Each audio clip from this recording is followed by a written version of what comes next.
मम्मा, क्या आज आप हमें कहानी नहीं सुनाएंगी? क्यों नहीं सुनाऊंगी बेटा, चलो घर चलो, शाम होने वाली है। जी मम्मा, चलते हैं घर।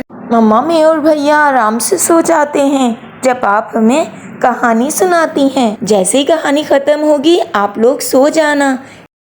ये कहानी है एक जंगल की जिसमें बहुत सारे जानवर रहते थे। समंदर के बीचों बीच बतख ने एक बहुत खूबसूरत सा अपना घर बनाया होता है और वो उसे देखकर दिन भर खुश होती है। अपने घर पर वो बहुत गुरूर करती है।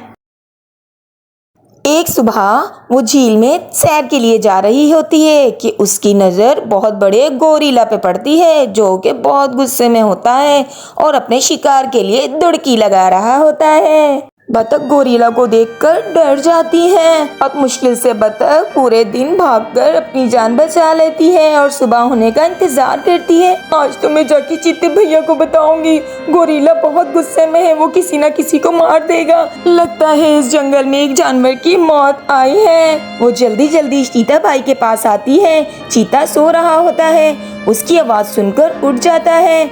चीते भैया उठो जल्दी, गोरिल्ला भाई बहुत गुस्से में है, लगता है आज जानवर फिर मर जाएगा। वो आते आते इतनी देर कर देते हैं कि जब तक तो गोरिल्ला पांडे को मार देता है और वहां से चला जाता है। पांडा इतनी तकलीफ में चिल्ला रहा होता है पर उसकी मदद के लिए कोई नहीं आता। चीता भाई जल्दी चलो ना, पांडे की जान खतरे में है, लगता है आज उसको मौत आ ही जाएगी। आज एक जानवर कम हो जाएगा चीता भैया। ऐसा कुछ नहीं होगा बतख, मैं साथ हूँ ना। आज मैं गोरिल्ला को समझाऊंगा कि अपना गुस्सा कंट्रोल करे। बतख वहां आती है और देखती है कि पांडा मर चुका होता है। वो बहुत दुखी होती है। चीता भी उसे देख के बहुत ज्यादा परेशान हो जाता है। गोरिल्ला का गुस्सा इतना तेज होता है कि जब तक वो किसी को मारे ना उसको सुकून नहीं मिलता। बेचारा पांडा मर जाता है।